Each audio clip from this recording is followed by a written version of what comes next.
ईश्वरो वैः श्रवणो ततादु कुबेराय वै श्रवणाय महाराजाय नमः।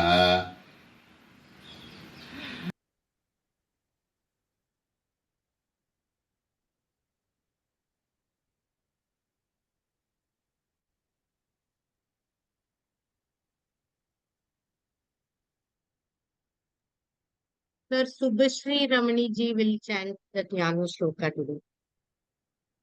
Jai Shri Krishna. भीष्मद्रोणतटा जगद्रथजला गान्धारनीलोत्पला शल्यग्राहवती कृपेण वहनी कर्णेन वेलाकुला अश्वत्थामविकर्णघोरमकरा दुर्योधनवर्तिनी सोत्तीर्णा खलु पाण्डवैरननदी कैवर्तकः केशवः.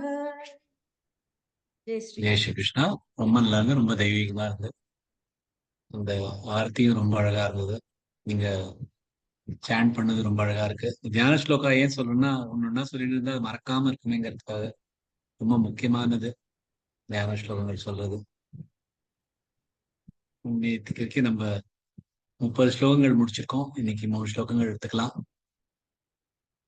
பகவான் ரொம்ப அழகா சொல்லிட்டு வர, முதல்ல அர்ஜுனன்ட்ட நீ நினைக்கிறது தப்பு, உன்னோட லாஜிக்கே உன்னோட தத்துவங்களே சரியா இல்லை அப்படிங்கிறார். அப்புறம் எப்படி நீ வருத்தப்படுறது தப்பு, ஏன்னா நீ என்பது யார், உனக்குள்ள இருக்கிறதும் ஜீவாத்மா, நீயும் தனி. ஜீவாத்மா அழியாதது, இல்லாம இருந்ததும் இல்லை, இருக்க போறதும் அதுதான், நடுவுல இருக்கிறதும் அதுதான். நடுவுல வர உஸ்வானத்தை பார்த்துட்டு நீ நான் தான் நினைச்சுட்டு இருக்காதே அப்படின்னு பகவான் ரொம்ப அழகா சொல்லிட்டு வர. எப்படி தான் தனி, தன்னோட தேகம் தனி, தேகம் மறிய போறது, அது மறிஞ்சுதான் இருக்கு, எப்பொழுதுமே மறிஞ்சுட்டு இருக்கு, அதுக்காக வருத்தப்பட வேண்டாம் அப்படிங்கிறதுக்கு சொல்லிட்டு அது ஒரு தத்துவ ரீதியில சொல்லிட்டு வர. அப்புறமா பார்த்தீங்கன்னா இப்ப அவர் ஒரு பிராக்டிக்கலா நடைமுறையில புரியற வைக்கிற மாதிரி சொல்லுவார். ஸோ 22வது ஸ்லோகத்துல இருந்து எடுத்துட்டு 30 ஸ்லோகங்கள் முதல்ல ரிவைஸ் பண்ணிட்டு இன்னொரு ஸ்லோகங்கள் பாரலாம்.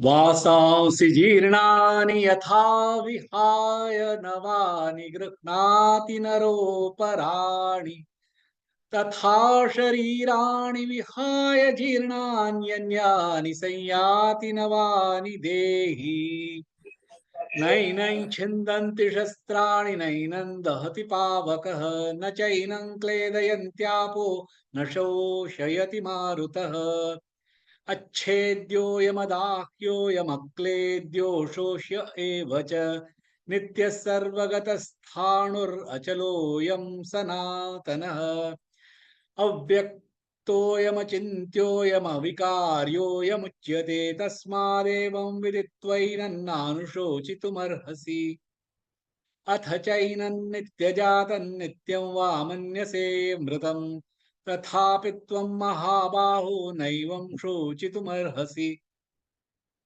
जातस्य हि ध्रुवो मृत्युर्ध्रुवं जन्म मृतस्य च तस्मादपरिहार्येऽर्थे न त्वं शोचितुमर्हसि अव्यक्तादीनि भूतानि व्यक्तमध्यानि भारत अव्यक्तनिधनान्येव तत्र का परिदेवना आश्चर्यवत् पश्यति कश्चिदेनम् आश्चर्यवद् वदति तथैव चान्यः आश्चर्यवच्चैनमन्यः शृणोति श्रुत्वाप्येनं वेद न चैव कश्चित् देही नित्यमवध्योऽयं देहे सर्वस्य भारत तस्मात् सर्वाणि भूतानि न त्वं शोचितुमर्हसि. ஸ்லோகம். அழியாத மற்றும் நித்தியமான தேகத்தில் வசிப்பவர் எல்லா தேகத்திலையும் இருக்கிறார். அதனால் எல்லா உயிரினங்களுக்காக வருத்தப்பட தேவையில்லை அப்படின்னு இந்த சரீரத்துல இருக்கிற தேகி சரீரில் வசிக்கிற ஷரீராணி அவரை பத்தி எல்லாம் எக்ஸ்பிளைன் பண்ணிட்டு ஒரு தத்துவ ரீதியில ஸ்பிரிச்சுவலா சொல்லி கொடுத்துட்டு இருக்கார். அடுத்த ஸ்லோகத்துல இருந்து கர்ம எப்படி கர்ம யோக லெவல்ல அதோட நாலேஜ்ல அதோட ஞானத்தை வச்சுட்டு பிராக்டிக்கலா அனுபவபூர்வமா 31வது ஸ்லோகத்துல இருந்து ஆரம்பிக்கிறார். சார் ஒரு நிமிஷம் சார். ஸ்வதர்ம ஹலோ ஜெய் ஸ்ரீ கிருஷ்ணா சார். நான் தான் பானு பேசுறேன் சார். நான் கொஞ்சம் மூச்சு விட்டுக்கிறேன் சார். நீங்க அவ்வளவு ஃபாஸ்டா சொன்னேன். உங்களோட சேர்ந்து நான் ஆமாம் சொன்னது கொஞ்சம் உங்களோட சேர்ந்து நான் ஃபாஸ்டா சொன்னதுனால கொஞ்சம் நான் ஒன்றும் மூச்சு பிரச்சனை இல்லை. விட்டுக்கிறேன்னு சொன்னேன். வேற ஒண்ணு. Thank you sir. Yes. ஜெய் ஸ்ரீ கிருஷ்ணா. 31வது ஸ்லோகம். ஸ்வதர்மமபி சாவேக்ஷ்ய ந விகம்பிதுமர்ஹசி தர்ம்யாதியுத்தாச்ரேயோன்யத் க்ஷத்ரியஸ்ய ந வித்யதே.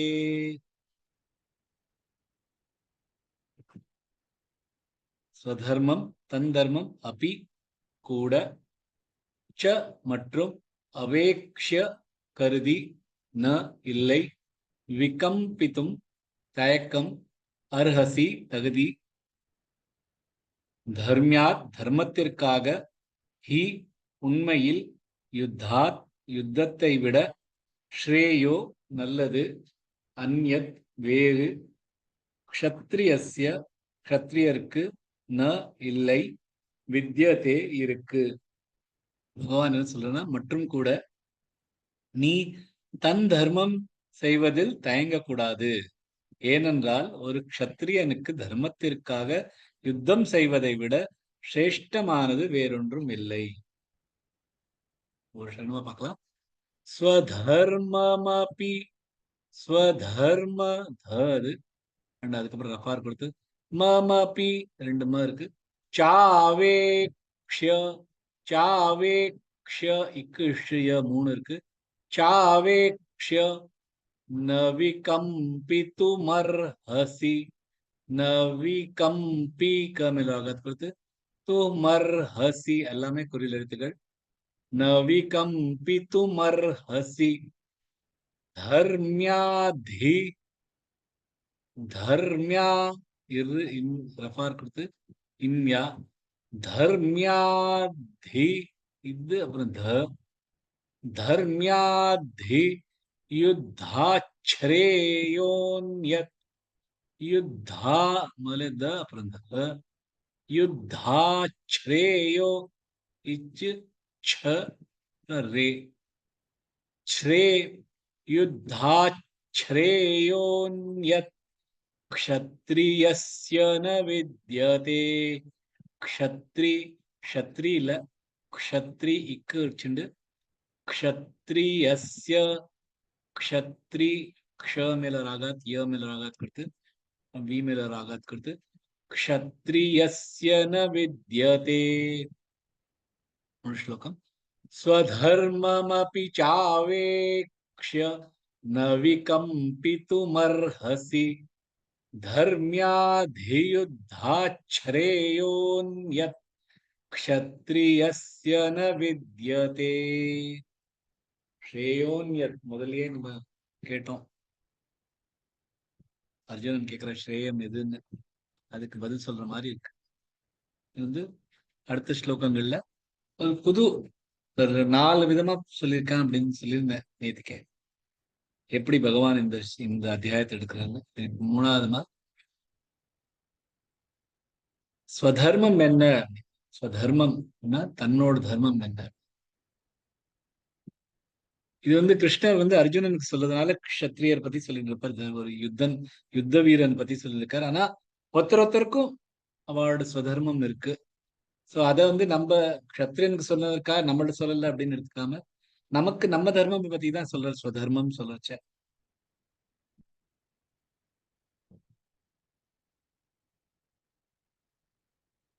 இது வரைக்கும் பார்த்தீங்கன்னா அது ஒரு ரொம்ப ஜீவாத்மா பரமாத்மா எப்படி தேகத்துல இருக்கிறவர், வசிப்பவர், அவா எப்படி முதல்ல இல்ல இப்பவும் அப்புறமும் இருக்க போறார், நடுவுலயும் இருக்கார், எல்லாம் சொல்லிட்டு இருக்கிறது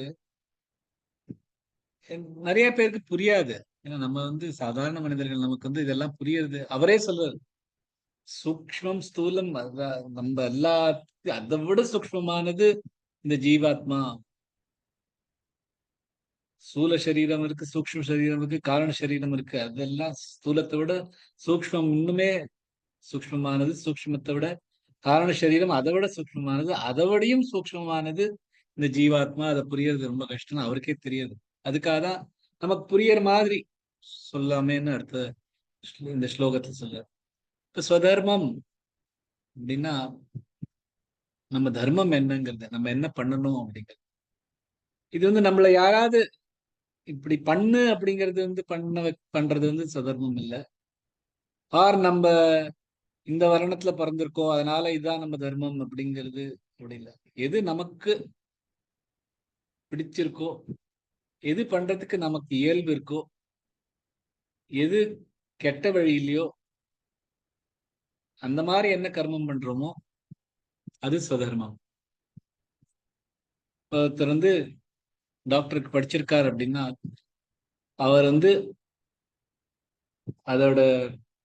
அதற்கான பயிற்சி எல்லாம் பண்ணிட்டு வந்திருக்கார். அது அவர் பிடிச்சுட்டு பண்றார். நம்ம எல்லாருக்கும் நல்லது நடக்கணுங்கிறதுக்காக பண்றது அப்படி இருந்தானா அது அந்த டாக்டரோட சுதர்மம். அதே மாதிரி எல்லாருக்கும் சுதர்மம் இருக்கு. மாணவர்கள்ட்ட படிக்கிறா, அவளுக்கு படிக்கணுங்கிறது அவளோட தர்மம். அதுவும் அதை என்ஜாய் பண்ணி படிக்கும், பிடிச்சுட்டு படிக்கிறான். வெறும் எக்ஸாம்காக படிக்கிறது இல்லை, பிடிச்சுட்டு படிக்கிறவா. அந்த மாதிரி இருக்கிற மாணவர்களுக்கு படிக்கிறது அவளோட சுதர்மம். ஒருத்தருக்கு ஒரு சுதர்மம் தான் இருக்குன்னு இல்லை, 2-3 சுதர்மம் கூட இருக்கலாம். ஒரு ஒரு தாயா இருக்கிறவர் வீட்டுல தாயா இருக்கலாம், வெளியில வேற வேலை பண்றதா இருக்கலாம். அது ரெண்டுமே அவளோட சுதர்மம். இப்ப ஸ்வதர்மம்ங்கிறது எது நமக்கு எதுல நமக்கு பயிற்சி இருக்கோ, எதுக்கு நமக்கு ஒரு கலை இருக்கோ, நம்ம கையில இருக்கோ, அதை நம்ம பிடிச்சுட்டு பண்றது ஸ்வதர்மம். ஸ்வதர்மம்ங்கிறது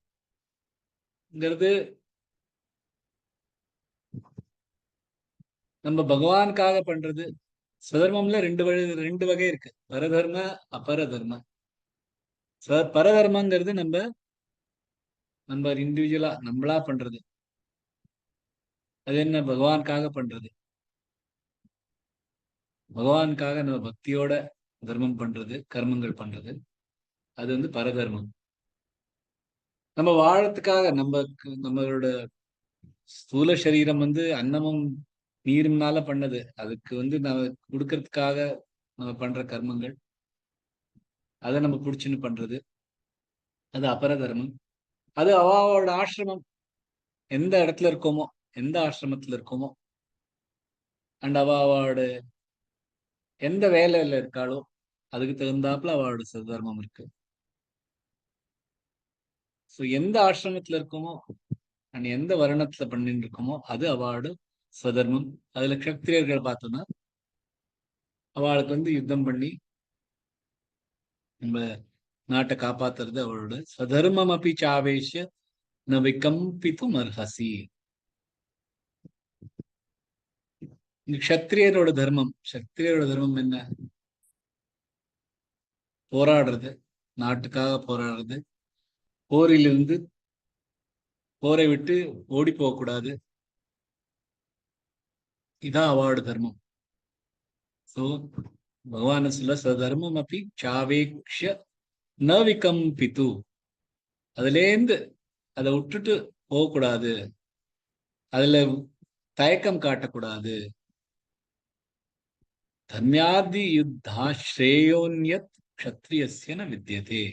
7வது ஸ்லோகத்துல அர்ஜுன் கேட்கிற, எச்ரேயஸ்யான் நிஷ்சிதம் ப்ரூஹி தன்மே சிஷ்யஸ்தேயம் ஷாதிமான் துவாம் பிரபன்ன. எச்ரேயஸ், யச்ரேயஸ்யான்னிஷ்சிதம் ப்ரூஹி தன்மே. அந்த ஸ்ரேயம் நமக்கு அந்த ஸ்லோகத்துல தானே முழுசா மாறுது கீதைய. அந்த ஸ்ரேயம் என்ன அப்படிங்கறச்ச தர்மத்துக்காக யுத்தம் செய்யறது தான். அதோட அதான் ரொம்ப ஸ்ரேயமானது உனக்கு. சோ அதை விட்டுட்டு ஓடி தயக்கப்படக்கூடாது, அதை விட்டுட்டு போகக்கூடாது அப்படின்னு பகவான் இந்த ஸ்லோகத்தை சொல்ற. இந்த ஸ்வதர்மம் என்னவோ அதை விட்டுட்டு போகிறதுக்கு தான் உனக்கு நல்லது. தர்மியாதி யுத்தா ஸ்ரேயோன்ய க்ஷத்ரியஸ்ய ந வித்யதே. நீ சத்திரியனா இருக்கிறதுனால இந்த தர்ம யுத்தம், இந்த யுத்தம் பண்றதுதான் ஸ்ரேயம் உனக்கு. அதை விட்டுட்டு போகக்கூடாது, தான் உன் சுதர்மம் அப்படின்னு பகவான் இந்த ஸ்லோகத்தை சொல்ற. அடுத்த ஸ்லோகத்துக்கு போலாம்.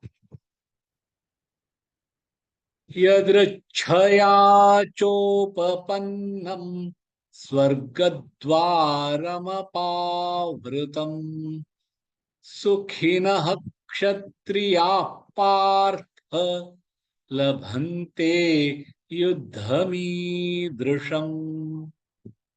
எதிர்ச்சயா முயற்சி இல்லாம, ச மற்றும் உபபன்னம் கிடைப்பது, ஸ்வர்கத்வாரம் ஸ்வர்க்கத்தோட கதவு, அபாவிருத்தம் பிறப்பு, சுகினஹ சுகம் ஆனந்தம், க்ஷத்ரியஹ க்ஷத்ரியர்களுக்கு, பார்த்த அர்ஜுனன் சொல்ற, லபந்தே கிடைப்பது, யுத்தம் யுத்தம், மீத்ருஷம் அத்தகைய.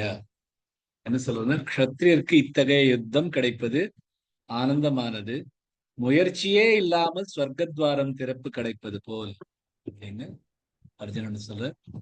யத்ருச்சயா சோபபன்னம், யத்ருச்ச திருச்ச இச்சு அப்புறம் ச, யத்ருச்சயா சோபபன்னம், சோல சோபபன்னம் ஸ்வர்கத்வார, ஸ்வர்க ரஃபார் கொடுத்து கத்வார க மேல ஆகாத் கொடுத்து ஸ்வர்கத்வாரமபாவ்ருதம் சுகினஹ க்ஷத்ரியாः பார்த்த. சுகி சுகீல சுகி கது சுகினஹ க்ஷத்ரி நஹ, அது ஹலாம் முழுசா சொல்லாம க்ஷத்ரி நக்ஷத்ரி சுகினஹ க்ஷத்ரியாः பார்த்த சுகினஹ க்ஷத்ரியா, க்ஷத்ரி க்ஷக்கு ஆகாத் கொடுத்து த்ரியா பார்த்த லபந்தே, லபந்தே ப மேல ஆகாத் கொடுத்து யுத்தமீத்ருஷம், யுத்த யூ மேல ஆகாத் கொடுத்து த மீத்ருஷம், திரு அது திருஷம் இல்ல திருஷம். ஸ்லோகம். யத்ருச்சயா சோபபன்னம் ஸ்வர்கத்வாரமபாவ்ருதம் சுகினஹ க்ஷத்ரியாः பார்த்த லபந்தே யுத்தமீத்ருஷம்.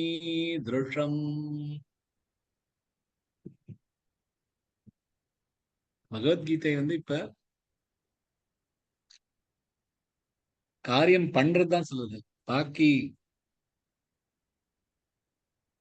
இதெல்லாம் பார்த்தீங்கன்னா, புத்தகங்கள்லாம் பார்த்தீங்கன்னா, கிரந்தங்கள்லாம் பார்த்தீங்கன்னா, இது பண்ணாதே அது பண்ணாதே, இது பண்ணக்கூடாது அது பண்ணக்கூடாதுங்க. பகவத்கீதை முழுக்க முழுக்க இது பண்ணு, ஒரு ஆக்ஷன் புக். அது கர்மங்கள் பண்றதுக்கு தான் சொல்றான். அக்கர்மங்கள்ல உனக்கு அக்கர்மம் பண்ணாம அதுக்கு உனக்கு தகுதி இல்லை, நீ கர்மம் தான் பண்ணணும் அப்படிங்கிறது. நம்ம இந்த வியாக்கியானங்கள்லாம் கேட்கறச்ச இதெல்லாம் கேட்டு எல்லாத்தையும் நான் என் வேலையெல்லாம் விட்டுட்டு பண்ணணுமா அப்படின்னு, எல்லாத்தையும் துறவி மாதிரி இருக்கணுமா அப்படிங்கிறது. பகவத்கீதை அப்படி இல்லை. பகவத்கீதை ரொம்ப கிளியரா, நீ இந்த வேலை பண்ணணும், அவன் கர்மங்களை பண்ணிதான் ஆனும் அப்படின்னு அர்ஜுனன்ட்ட பகவான் சொல்லிண்டே இருக்க. பகவான் நம்மள்ட்ட என்ன எதிர்பார்க்கிறார்?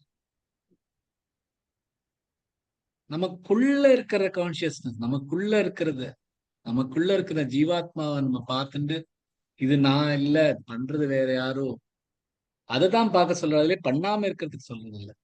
பண்ணதான் பண்ணணும். என்ன பண்ணோம்? க்ஷத்ரியனா இருந்தா யுத்தம் பண்ணோம். அதுவும் என்ன சொல்றது? எதிர்ச்சையா சோப்பன்னம் சொர்க்கத்வாரம் பாவருது. எதிர்ச்சையா, எதேச்சையான்னு நம்ம சொல்லுவோம் தமிழ்ல. அதேதான் இதுவும், எதிர்ச்சையா, ஒண்ணுமே பண்ணாம சொர்க்கத்வாரம் கிடைச்சிருக்கு உனக்கு. அது வந்து படிச்சுட்டு கழிச்சு அந்த நான் ஞானேஸ்வரியில இருந்து படிக்கிறதுல அதுல இதுக்கு ஒரு அழகான ஒரு ஸ்லோகம் கொடுத்தது. நாதரி ஜாம் பயா பசரே முக தேத அவச்சட்டே படே பீயூக தைசா சங்கிராமு ஹா தேக பாத்தலா அசே. ஜாம்பயானா நம்ம வந்து மூச்சு எடுத்துக்கா வாயை திறப்போம், அவர் கொட்டாய் விடுறோம். அந்த மாதிரி மூச்சு எடுத்துக்கு வாயை திறக்கிறோம் இல்லையா? அந்த மாதிரி வாயை திறக்கிறதுல வாயில வந்து ஒரு அமிர்தம் விழுந்தா எப்படி இருக்குமோ அந்த மாதிரி உனக்கு ஒரு வாய்ப்பு கிடைச்சிருக்கு. சங்கிராமம், இந்த யுத்தம் பண்றது. அதை விட்டு அதேதான் பகவான் சொர்க்கத்வாரம பாவிருத்தம். ஒன்னும் பண்ணாம இருக்கச்ச, வாயை திறந்து இருக்கச்ச எப்படி அமிர்தம் விழுதோ அது மாதிரி நீ எதேச்சியா உனக்கு வந்து ஒரு சொர்க்கத்வாரம் வந்து திறந்து வந்து இருக்கு. துரியோதனன் வந்து என்ன சொல்ற, சூதாட்டுல நீங்க தோத்து போனா 12 வருஷம் அக்ஞான வாசத்துல இருக்கணும், ஒரு வருஷம் அக்ஞான 12 வருஷம் நாட்டை விட்டு வெளியில இருக்கணும், ஒரு வருஷம் அக்ஞான வாசத்துல இருக்கணும். அப்படி அந்த 13 வருஷம் நீங்க இருந்துட்டு வந்தீங்கன்னா உங்களுக்கு உங்களோட ராஜ்யத்தை தரேன். ஆனா இந்த அக்ஞான வாசத்துல இருக்கிறத ஒரு வருஷத்துல நீங்க உங்களை பார்த்துட்டோம்னா உங்களை திரும்பி 12 வருஷத்துக்கு அனுப்பிச்சிருவோம். இதெல்லாம் பண்ணிட்டு பாண்டவர்கள் திரும்பி வந்தோன்னா அவருக்கு ஒரு ஊசி விற்கிறது கூட ஒரு இடம் கொடுக்க முடியாது. இதெல்லாம் எந்த அப்படிங்கிற ஒரு அதர்மமான ஒரு விஷயம் பண்றாரு. அதுக்காக அத வந்து பாண்டவர்கள் எவ்வளவோ சொல்லி பார்த்தா நான் யுத்தம் வேண்டான்னு, அதையும் தாண்டி துரியோதனன் வந்து இந்த யுத்தம் பண்ணிதான் ஆனும் அப்படின்னா இந்த வந்து தான் கேட்டு வாங்கிக்கல பாண்டவர், எதேச்சா வந்தது இந்த யுத்தம். அதுவும் தர்ம யுத்தம், தர்மத்துக்காக யுத்தம் பண்றதுனால சொர்க்கத்வாரம் பாவம், சொர்க்கத்வாரம் உனக்கு கிடைக்கிறது, திறந்து விடுறது. சுகினா க்ஷத்ரியா பார்த்த லபந்தே யுத்தமித்ருஷம். இந்த மாதிரி ஒரு க்ஷத்திரியர்களுக்கு சுகினா, இந்த மாதிரி சுகம் என்னன்னா இந்த மாதிரி ஒரு யுத்தம் கிடைக்கிறது. இந்த மாதிரி யுத்தம்னா ஒரு தர்ம யுத்தம் கிடைக்கிறது.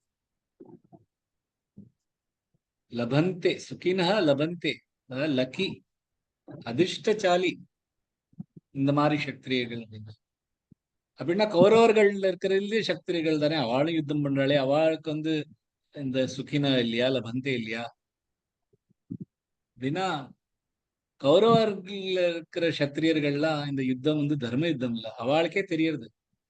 பீஷ்மனா இருக்கட்டும், துரோணரா இருக்கட்டும், கிருபாவா இருக்கட்டும், யாரா இருந்தாலும் அவளுக்கு தெரியும் இது சரியில்லை, துரியோதன் பண்ணது சரியில்லை அப்படின்னு அவளுக்கு தெரியும். இந்த தர்மம் அதர்மம்ங்கிறது இவ்வளவுதான்.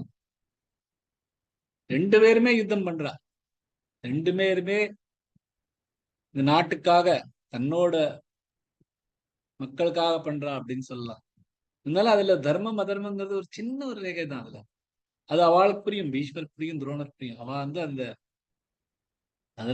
தர்மம் நம்ம பக்கம் இல்ல, துரியோதன் பண்ணது கரெக்ட் இல்ல, சரியானது இல்ல, அது தர்மம் இல்ல, அது தர்ம யுத்தம் இல்ல. அதனால அவளுக்கு வந்து இந்த சொர்க்கத்வாரம் திறக்கல. இது யாருக்கு, யார் தர்மத்துக்காக போராடுறாளோ அவளுக்குதான். யுத்தத்துல இருந்து ஜெயிக்கிறது, இந்த யுத்தம் பண்றது, கர்மம் பண்றது, கர்மம் பண்ணா அதுக்கு ஒரு பலன் கிடைக்கும். திருஷ்ட பலன் அதிருஷ்ட பலன் இன்னும் கிடைக்கும். திருஷ்ட பலன் வந்து நம்ம இந்த யுத்தம் ஜெயிக்கிறது, நம்ம நாடு கிடைக்கிறது, அதெல்லாம் திருஷ்ட பலன். ஆனா அதிர்ஷ்ட பலன் என்ன இருக்கு? அதிர்ஷ்ட பலன் நம்ம பண்ண கர்மங்கள்னால நமக்கு என்ன பலன்கள் கிடைக்க போறதோ நமக்கு தெரியாது. பாவம் புண்ணியம் அதெல்லாம் கர்மம் கழியறது அப்படிங்கிற அதெல்லாம் அதிர்ஷ்ட பலன். சோ அந்த இந்த மாதிரி பலன் லபந்தே யாருக்கு யாருக்கு இந்த மாதிரி ஒரு தர்ம யுத்தத்துல யுத்தம் பண்ண கிடைக்கிற அந்த சத்திரியர்களுக்கு இந்த மாதிரி பலன் கிடைக்கும். என்ன மாதிரி பலன்னா சொர்க்கத்வாரம் திறந்திருக்கிற மாதிரி ஒரு பலன் கிடைக்கும் அப்படின்னு சொல்றார். இந்த மாதிரி பண்ணாதவாளுக்கு என்ன கிடைக்கும் அப்படிங்கிறது அடுத்த ஸ்லோகத்துல சொல்ற. அடுத்த ஸ்லோகத்துக்கு போலாம். அத சேத்வமிமம் தர்மியம் சங்கிராமம் ந கரிஷ்யசி ததஸ்வதர்மம் கீர்த்திஞ்ச ஹித்வா பாபமவாப்ஸ்யசி. அத ஆனால், சேத் என்றால், துவம் நீ, இமம் இந்த, தர்மியம் தர்மம், சங்கிராமம் யுத்தம், ந இல்லை, கரிஷ்யசி செய்வது, ததஹ அப்பொழுது, ஸ்வதர்மம் தன் தர்மம், கீர்த்தின் புகழ், ச மற்றும், ஹித்வா விலகுதல், பாபம் பாபம், அவாப்ஸ்யசி ஏற்படும். ஆனால் நீ இந்த தர்ம யுத்தம் செய்யவில்லை என்றால் நீ அப்பொழுது தன் வீரம் மற்றும் தர்மத்திலிருந்து விலகுவதால் பாபம் ஏற்படும். பார்க்கலாம். அத சேத்துவ அத சேத்துவ ரெண்டு இத்து இருக்கு. சேத்துவ இல்ல சேத்துவ மீமன் தர்மியம் மீமன் இன்னும் வருது. ஏன்னா த வருதுனால மீமன் தர்மியம் தர்மியம் தக்கு ரஃபா இருக்கு. தர்மியம் சங்கிராமன் சங்கிராமன் சங்கிரா இங்க அன்ற 3 ஜாயின் இருக்கிறதுனால ஆகாத் கிடையாது. சங்கிராமன் ந கரிஷ்யசி கரிஷ்ய தீக்கு அப்புறம் ஒரு ஆகாத் கொடுத்து ரிஷ்யசி ததஸ்வ தர்மம் கீர்த்திஞ்ச ததஸ்வ ததஸ்வ இஸ் விசர்க இருக்கிறதுனால ஸ்வதர்மம் தர்மங் ரஃபார் கொடுத்து கீர்த்திஞ்ச கீக்கு அப்புறம் ரஃபார் கொடுத்து ஹித்வா பாபமவாப்ஸ்யசி ஹித்வா ஹி மேல ஆகாத் கொடுத்து பாபமவாப்ஸ்ய இப்பு இஸ்ய மூணுக்கு சியசி. அத சேத்வமிமம் தர்மியம் சங்கிராமம் ந கரிஷ்யசி ததஸ்வதர்மம் கீர்த்திஞ்ச ஹித்வா பாபமவாப்ஸ்யசி. இப்ப ஒரு யுத்தம் பண்றதுக்காக ஒரு போர் வீரன் போறான்னா அந்த போர்ல இருந்து நான் யுத்தம் பண்ண மாட்டேன் அப்படின்னா அது தன்னோட தர்மத்தை விட்டு கொடுக்குறது. அதனால அது ஒரு பாவ காரியம். பகவான் அதான் சொல்ற அர்ஜுனன்ட்ட, நீ உன்னோட தர்மத்தை விட்டு கொடுத்துட்டு இதுல இருந்து வெளியில ஓடி போயிடலான்னு பார்த்தனா அது ஒரு பாவம் பண்றது. பராசர ஸ்மிருதியில ரொம்ப அழகா சொல்லியிருக்கார். க்ஷத்ரியோ ஹி பிரஜா ரக்ஷான் சஸ்திரபாணி பிரதாந்தவான் நிர்ஜித்ய பரசைன்ய ஆதிக்ஷிதம் தர்மேன பாலயேத். ஸோ இந்த ஒரு சத்திரியனோட தர்மம் என்னன்னா ரக்ஷம் பண்றது, தன்னோட பிரஜைய நம்மளோட நாட்டை. இதுக்காக ஆயுதங்களை யூஸ் பண்ணனாலும் அது தகுந்த மாதிரிதான் அது. சோ சத்திரியன் தன்னோட எதிரி ராஜாக்களா இருக்கட்டும் சைனியர்களா இருக்கட்டும் அவளை தோற்கடிச்சு திருப்பியும் தன் நாட்டை தர்ம வழியில கொண்டு வருது அவளுடைய தர்மம் அப்படின்னு சத்திரியர்களோட என்ன தர்மங்கிறது ரொம்ப அழகா சொல்லியிருக்கு. அதை விட்டுட்டு போர்க்களத்துல இருந்து ஓடி வந்துட்டா அது பாபம் கிடைக்கும். அத்தச்சேத்துவமிவம் தர்மியம் சங்கிராமம் ந கரிஷ்யசி ததஸ்வ தர்மம் கீர்த்திஞ்ச ஹித்வா பாபமா வாப்ஸ்யசி. உன்னோட கீர்த்தி, உன்னோட புகழ், எவ்வளவு பெரிய வீரன் நீ, சிவனோட சண்டை போட்டு சிவனே உனக்கு வரம் கொடுத்திருக்க, அந்த மாதிரி ஒரு கீர்த்தி இருக்கு. அதையும் நீ உனக்கு உன்னோட போயிடும், விலகிடும். அது தவிர உனக்கு பாபம் தான் கிடைக்கும். எப்படின்னா இந்த சங்கிராமம், இந்த யுத்தம் நீ பண்ணாம இருந்தேன்னா. சோ நம்ம கர்மம் பண்ணாம இருந்தோம்னா அதுக்கு பாபம் கிடைக்குது. நம்ம தான் பண்ணாதானே நமக்கு பாவம் கிடைக்கும். தப்பான ஒரு விஷயம் பண்ணாதானே பாவம் கிடைக்கும். அதான் ஒண்ணும் பண்ணலையே, எனக்கு பின்ன எதுக்கு பாவம் கிடைக்கும் அப்படின்னு அர்ஜுனன் கேட்கலாம். ஆனா அது பண்ணாம இருந்தாலும் அதுக்கு ஒரு அதிர்ஷ்ட பலன் இருக்குதா. நம்ம எது பண்ணாம இருந்தானா ஒண்ணும் நடக்காதா அப்படின்னா இல்ல, அதுக்கும் ஒரு அதிர்ஷ்ட பலன் ரெண்டும் உண்டு. இப்ப நம்ம வீட்டுல இருக்கு, நம்ம போட்டுக்கிற துணிமணியே அழுக்கானாலும் நான் அதை துவைக்க மாட்டேன், நான் துவைக்காம தானே இருக்கேன், அதனால எனக்கு என்ன ஆயிட போறது அப்படின்னு நினைச்சுக்க முடியுமா? துவைக்காம இருந்தோம்னா அதுல இருந்து வர்றது இல்ல நாத்தமும் அதுல இருக்கிற அழுக்கும் எல்லாருக்குமே தெரியும். திருஷ்ட பலன் அது நம்ம பண்ணாம இருக்கிறதுக்கு திருஷ்ட பலனும் இருக்கு. அதுக்கு மாதிரி அதோட அதிர்ஷ்ட பலனும் இருக்கு. துணி துவைக்காம அழுக்கு துணியை நம்ம போட்டு போனா நமக்கு தான் உடம்புக்கு கெடுதல் வரும். அது அதிர்ஷ்ட பலன். சோ பண்ணாம இருக்கிறதுனால பாவம் கிடைக்காது அப்படின்னு இல்ல, பண்ணாம இருந்தாலும் அதுக்கான பாவங்கள் கிடைக்கும். பண்ணாம இருந்தா நான் தான் ஒண்ணுமே யுத்தம் பண்ணாம தானே இருக்கேன், ஒருத்தரையும் கொல்லாம தானே இருக்கேன், அப்ப எனக்கு எப்படி பாவம் வருது அப்படிங்கிறதுக்கு தான் பண்ணாம கர்மனா பண்ணாம இருக்கிறதுக்கும் பலன் கிடைக்கும். அதுக்கான பலன் திருஷ்ட பலன் அதிர்ஷ்ட பலன் ரெண்டும் கிடைக்கும். இதுல இருக்கிற அதிர்ஷ்ட பலன், யுத்தம் பண்ணாம இந்த மாதிரி ஒரு தர்ம யுத்தம் கிடைச்சிருக்கு, உனக்கு சொர்க்கத்வாரம் திறக்கிற மாதிரி ஒரு தர்ம யுத்தம் கிடைச்சிருக்கு. அப்படி அந்த இடத்துல விட்டுட்டு நீ ஓடி போனா, உன் தர்மத்தை விட்டுட்டு ஓடி போனா அதுக்கான அதிர்ஷ்ட பலன் இந்த பாவம், அது உனக்கு கிடைக்கும். அதுக்கான அதிர்ஷ்ட பலன் என்னன்னா உன்னோட புகழ் எல்லாம் மறைஞ்சு போயிடும். எப்படி என் புகழ் மறைஞ்சு போயிடும் அப்படின்னு கேட்கறதுக்கு அடுத்த ஸ்லோகத்துல இருந்து அவர் சொல்லி தருவார்.